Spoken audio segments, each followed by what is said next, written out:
ವಂದಿಪೆ ನಿನಗೆ ಗಣನಾಥ, ಪೂಜಿಪೆ ನಿನಗೆ ಹೇ ನಾಥ.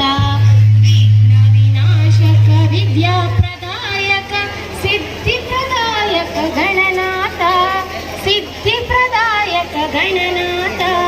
ಸರ್ವಶಕ್ತಿಯು ನೀನೇ, ಸಿದ್ಧಿ ಪ್ರದಾಯಕ ನೀನೇ, ನಿನ್ನನ್ನು ನಂಬಿದವರಿಗೆ ನೀ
ಅದೇ ಟೈಮಲ್ಲಿ ಸ್ಕೂಲನ್ನು ನೋಡಬೇಕು, ಮಗನೂ ನೋಡಬೇಕು. ಯಾಕಂದರೆ ನಾವು ರೂರಲ್ ಏರಿಯಾಯಿಂದ ಬರ್ತಾ ಇತ್ತು, ವಿದ್ಯಾರ್ಥಿಗಳ ಪರಿಸ್ಥಿತಿ ಯಾವ ಥರ ಇತ್ತು ಅಂತ ನೋಡಬೇಕು. ಯಾಕೆಂದರೆ ಒಂದು ಗುಡಿಸ್ಲಿಂದ ಹಿಡಿದು ಇವತ್ತೇನು ಕಾಂಕ್ರೀಟ್ ಬಿಲ್ಡಿಂಗ್ ಇದೆ, ಸೊ ಅಲ್ಲಿವರೆಗೆ ಅವ್ರು ಕಷ್ಟಪಟ್ಟಿದ್ದು ಮತ್ತು ಅವ್ರು ಹಾಕಿರೋ efforts, it's like unimaginable. Especially I am always thankful to you sir, because ನಾನು 2013 SSC ಪಾಸ್ ಆದಮೇಲೆ ಲೈಕ್ ಮೈಸೂರಲ್ಲೂ ಕೂಡ ಪಾಲಿಟೆಕ್ನಿಕ್ ಕಾಲೇಜ್ ಇದೆ, ಸೊ ಅಂತ ಗೊತ್ತಿರಲಿಲ್ಲ. ಯಾಕಂದ್ರೆ ಅಂಟಿಲ್ ನೀವು ಹೇಳೋ ತನಕ, ಸೊ ನೀವು ಹೇಳಿದ್ಮೇಲೆ ನನಗೆ ಗೊತ್ತಾಯ್ತು ಮೈಸೂರಲ್ಲಿ ಕಾಲೇಜ್ ಇದೆ ಪಾಲಿಟೆಕ್ನಿಕ್, ಸೊ ಅಲ್ಲಿ ಬರ್ಬೋದು ಅಂತ. ಸೊ ನಾನು ಅಲ್ಲಿ ನೀವು ತೋರಿಸಿದ ಒಂದು ಗೈಡೆನ್ಸ್, ಸೊ ಲಿಟರಲಿ ನನ್ನ ಲೈಫಲ್ಲಿ ಒಂದು ಬೇರೆ ಟರ್ನ್ ತಗೋತು. ಸೊ ನಾನು ಮೈಸೂರಿಗೆ ಹೋದೆ, ಮೈಸೂರಲ್ಲಿ ಹೈಯರ್ ಸ್ಟಡೀಸ್ ಆಯಿತು, ಇಂಜಿನಿಯರಿಂಗ್ ಆಯಿತು. ಮತ್ತು ಅಲ್ಲಿ ಪ್ರೋಗ್ರಾಮ್ ಒಂದು ವಾರ ಸಿನಿಮಾ ಗೀತೆ ಆಡಿಸ್ತಿದ್ರು, ಒಂದು ವಾರ ಭಾವಗೀತೆ, ಒಂದು ವಾರ ಭಕ್ತಿ ಗೀತೆ, ಈ ತರ. ಅವ್ರು ಯಾವಾಗ HM ಸರ್ ಮಾತು ಹೇಳಿದ್ರು, ನೀವು ಈ ಸ್ಟೇಜ್ನ ಯೂಸ್ ಮಾಡಿಕೊಂಡು ಯಾವುದೇ ಭಯ ಇಲ್ಲದೆ ಇಲ್ಲಿ ಏನು ಪರ್ಫಾರ್ಮೆನ್ಸ್ ಮಾಡ್ತೀರಾ ಅದು ನಿಮ್ಗೆ ಮುಂದಕ್ಕೆ ಯೂಸ್ ಆಯ್ತದೆ. ಯಾವುದೇ ಸ್ಟೇಜ್ ಫಿಯರ್ ಇರಲ್ಲ. ನೀವು ಇಲ್ಲೇ ಭಯ ಬಿದ್ದರೆ ಮುಂದೆ ಇನ್ನೂ ಭಯ ಬಿದ್ದಿರ್ತೀರಾ. ಈ ಸ್ಟೇಜ್ ಯೂಸ್ ಮಾಡ್ಕೊಳ್ಳಿ ಅಂತ ಯಾವಾಗಲೂ ಮಾತಾಡೋರು. ನಾನು ಪ್ರತಿಯೊಂದು ಸ್ಟೇಜ್ ಬರ್ಬೇಕಾದ್ರೂ ಆ ಮಾತು ಯಾವಾಗಲೂ ನೆನಪೈತೆ ಇರ್ತದೆ, HM ಸರ್ ಹೇಳಿದ ಮಾತು. ನಾವು ಹೈಸ್ಕೂಲಲ್ಲಿ ಅವಾಗ ಮಾಡಿದ ಈ ಇಂಡಿಪೆಂಡೆನ್ಸ್ ಡೇ ದಿನನೋ ಬೇರೆ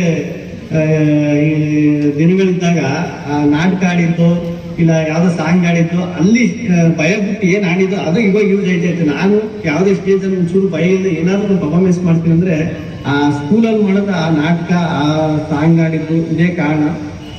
ನಿಜವಾಗಿ ಅತ್ಯಂತ ಬಗ್ಗೆ ಮಾತಾಡೋಕ್ಕೆ ಅರ್ಹತೆ ನಮ್ಗೆ ಅಷ್ಟು ಇದೆಯಾ ಅಂತ ಡೌಟ್ ಆಗುತ್ತದೆ. ಯಾಕಂದ್ರೆ ಒಂದು 3-4 ಜನರೇಷನ್ ನೋಡಿ ಶಿಕ್ಷಕರವರು. ನಾನು ತುಂಬಾ ಸ್ಕೂಲಿನ ಪ್ರೋಗ್ರಾಮ್ಗೆಲ್ಲ ಹೋಗಿದ್ದೀನಿ. ಮಕ್ಕಳ ತಜ್ಞೆಯಾಗಿ ಹುಣಸೂರು ಸಾರ್ವಜನಿಕ ಆಸ್ಪತ್ರೆ ಮೈಸೂರು ಜಿಲ್ಲೆಯಲ್ಲಿ ಕೆಲಸ ಮಾಡ್ತಾ ಇದ್ದೀನಿ. ನಾನು ಸಾರ್ವಜನಿಕ ಪ್ರೌಢಶಾಲೆ 2005 ಸಾಲಿನ ವಿದ್ಯಾರ್ಥಿನಿ. ನಿಮ್ಮೆಲ್ಲರಿಗೂ ಗೊತ್ತಿರೋ ಹಾಗೆ ಮನೆ ಮೊದಲ ಪಾಠಶಾಲೆ ಆದರೂ ಕೂಡ ನಮ್ಮ ಜೀವನದಲ್ಲಿ ಇಷ್ಟು ಒಂದು ಒಳ್ಳೆ ಉನ್ನತ ಸ್ಥಾನಕ್ಕೆ ಬರಬೇಕು ಅಂತಂದ್ರೆ ಅದೆಲ್ಲ ಅಡಿಪಾಯ ಹೈಸ್ಕೂಲ್ ಲೈಫ್ ಹೇಗೆ ಹೋಗ್ಬೇಕು. ನಮ್ಮ ಶಾಲೆ ಅಂತ ಬಂದಾಗ ನಮ್ಮ ಬಂಡೂರು ಭಾಗದ ಬಹುಮಂದಿ ವಿದ್ಯಾರ್ಥಿಗಳ ಬದುಕನ್ನು ನಿಮ್ಮ ಜ್ಞಾನವೆಂಬ ದೀಪದ ಮುಖಾಂತರ ಬೆಳಗಿದ್ದೀರಾ. ಅವರ ಬದುಕನ್ನು ಹಸನು ಮಾಡಿ ಈಗ ನೀವು ನಿವೃತ್ತಿ ಆಗ್ತಿದ್ದೀರಾ. ನಿಮ್ಮ ನಿವೃತ್ತಿಯ ಬದುಕು ಸದಾ ಸುಖವಾಗಿರಲಿ ಅಂತ, ಪ್ರತಿ ಗಳಿಗೆನೂ ಅಮೃತ ಗಳಿಗೆ ಆಗಿರಲಿ ಅಂತ. ತುಂಬಾ ಇದ್ದಾರೆ ನಮ್ಗೆ. ಆ ಸಮಯದಲ್ಲಿ ಆ ಮಕ್ಕಳಿಗೆ ಈಗಲೂ ನಿಮ್ಮಲ್ಲಿ ಯಾವುದೇ ಒಂದು ಹುದ್ದೆಯನ್ನು ನೀವು ನಿಮಗೆ SSLC-ನಲ್ಲಿ ಒಂದು ಟಾರ್ಗೆಟ್ ಅನ್ನೋದು ಇರಲಿಲ್ಲ. ನಾನು ಎಲ್ಲಿ ತಗೊಳ್ಬೇಕು, ಮುಂದಿನ ಜೀವನ ಏನು ಅನ್ನೋದು ಆ ಸಂದರ್ಭದಲ್ಲಿ ಯಾರಿಗೂ ಗೊತ್ತಿರಲಿಲ್ಲ, ಗುರಿನೂ ಇರಲಿಲ್ಲ. ಸರಿಯಾದ ಗುರುಗಳು ಸಿಕ್ಕಿದ್ರೆ ಮಾತ್ರ ಗುರಿ ಇಟ್ಕೊಂಡಿರ್ತೀರಾ, ಇಲ್ಲದೆ ಹೋಗಿದ್ರೆ ಇರ್ತಿರ್ಲಿಲ್ಲ. ಅವ್ರು ಹೇಳಿದ ಮಾತು ಸತ್ಯ. ಯಾಕೆಂದ್ರೆ ನಾನು ಕೂಡ ಇದುವರೆಗೆ ಒಂದು 25 ವರ್ಷಗಳ ಸರ್ವಿಸ್ ಆಗಿದೆ, 28 ವರ್ಷಗಳ ಸರ್ವಿಸ್ ಆಗಿದೆ. ಆ ಸರ್ವಿಸಲ್ಲಿ ನಾನು ನೋಡಿದಾಗ ನಮ್ಮ ಮಕ್ಕಳಿಗೆ, ಪ್ರೌಢಾವಸ್ಥೆಯಲ್ಲಿರ್ತಕ್ಕಂಥ ಮಕ್ಕಳಿಗೆ ಯಾವ ದಾರಿಯನ್ನು ಆಯ್ಕೆ ಮಾಡ್ಕೊಳ್ಬೇಕು ಅಂತಕ್ಕಂಥದ್ದು ಗೊತ್ತೇ ಇರಲ್ಲ. ಆ ಆಯ್ಕೆ ಮಾಡ್ಕೊಳ್ಬೇಕಾಗಿರೋದು ಶಿಕ್ಷಕರ ಒಂದು ಕರ್ತವ್ಯ. ಈ ನಿಟ್ಟಿನಲ್ಲಿ ಅವರು ಅವರ ಕರ್ತವ್ಯವನ್ನು ತುಂಬ ಚೆನ್ನಾಗಿ ನಿಭಾಯಿಸಿದ್ದಾರೆ.